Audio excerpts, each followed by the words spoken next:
And it's heating up at the Quartermile. The German race wars held in the city of Eisenach in Thuringia in Germany is a popular meeting point for sprint racers. Floor the accelerator and don't waste a single second. That's the motto of all participants. The fans of this high-speed sprint race meet regularly at the Eisenach Kindl airfield, and it doesn't matter what type of fast car you arrive with at the stoplight.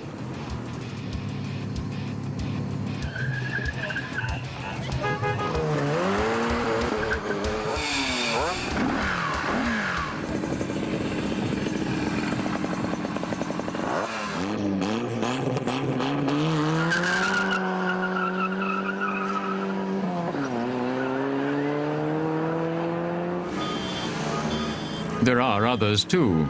The almost forgotten Eastern Bloc vehicles are also to be seen in Eisenach. This orange-colored miracle screams for attention.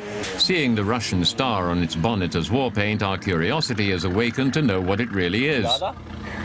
Owner Matthias points out the Lada to us, as well as the original turbo engine. 150 horsepower, he tells us. We cannot resist asking to look under the bonnet. Matthias does not begrudge our request and allows us to marvel at what's under his bonnet. Actually, what we do find pottering around in there is not that wild and crazy. It's an original 1.3-liter engine, regular carburetor, fuel injection system, and a turbo on top.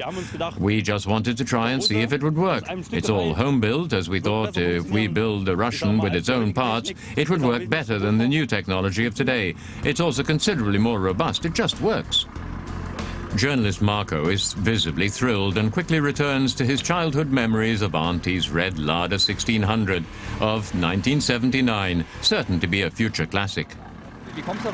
We ask him how the idea of driving a Lada came about. He tells us that he just loves them and would still drive them today if they were not so expensive.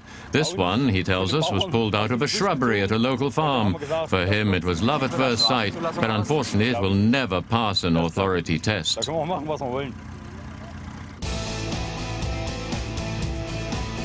During the Quartermile, Matthias, with his 1300 turbo engine, immediately shows the Czech rival, a Skoda 130, who is in charge. Maybe not terribly fast, but in return, unbelievably rare. But there are also other classic cars that have found their way to Eisenach. Performance is no sin.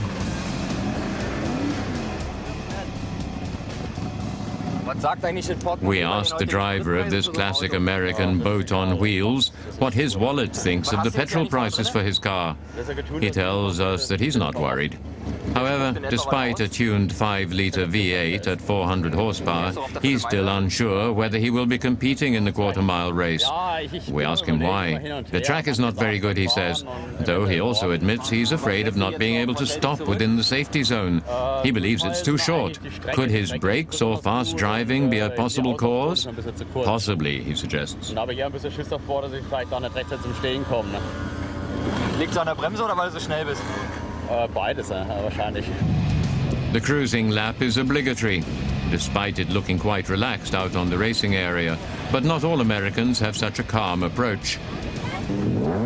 This loud-running Corsa has an American registration. Owner Scott is with the US Air Force and likes it fast.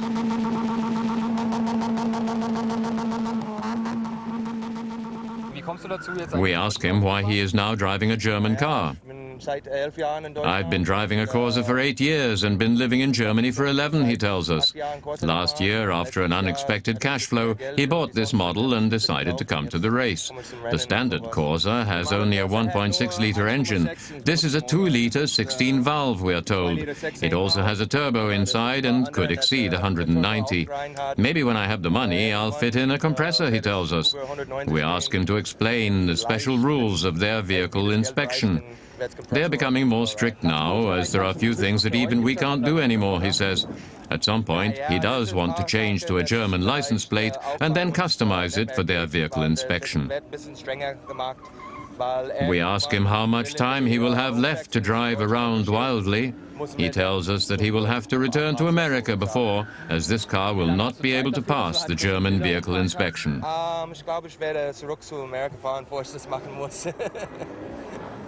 Weil dieses Auto wird deutsche TÜV nicht packen. Neither would this American make it through the German vehicle inspection. A jet dragster with 10,000 horsepower surges through the quarter-mile. She is clearly the queen of all the horsepower tamers. Meet Ulrike Golde. Since 2003, she is allowed to ignite the turbines herself. She also actively drives in the jet dragster category, and presently the only woman in the world to do this. Ulrike definitely has too much petrol in her blood. This sport is really expensive. You always need to get the right sponsor, always private investors who will support you. You also need mechanics who are willing to help because they will have fun doing it. You just can't manage all this alone. Ulrike can tease approximately 12,000 horsepower from her jet dragster. The technology is the same as that of an aircraft. So those popping sounds that we create, for example, are the same as an aborted takeoff. But we just play around with the accelerator and things like that. Most of the race wars participants will not use their brakes, though.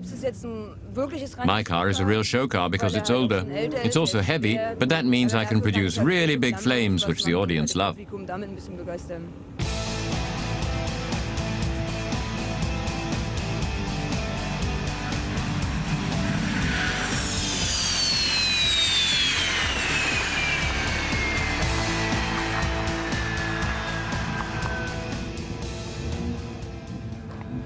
Warum eigentlich Bremsfallschirm? Hat er überhaupt noch normale Bremsen dran?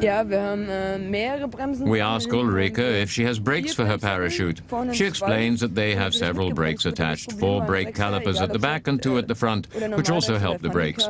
But the problem with the dragster, whether you drive a jet, a normal one, or a funny car, is that as soon as you brake, you lose control of the vehicle. It begins to jump at these distances, and the only way to keep control is with the parachute. There is nothing else to do but brake. Most of the race war participants will not use their brakes, though. Acceleration is the name of the game as the adrenaline kicks in after only 404 meters.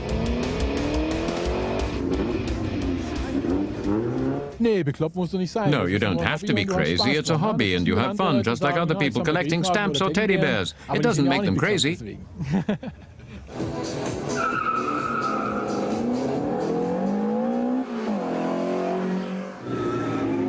So, hey, what's up with you? Hey, having fun. Come hang out, chilling out at Race Wars. It's great. And when night falls at the German race wars, the crowning glory is revealed. A fire display and burnouts until the tires explode.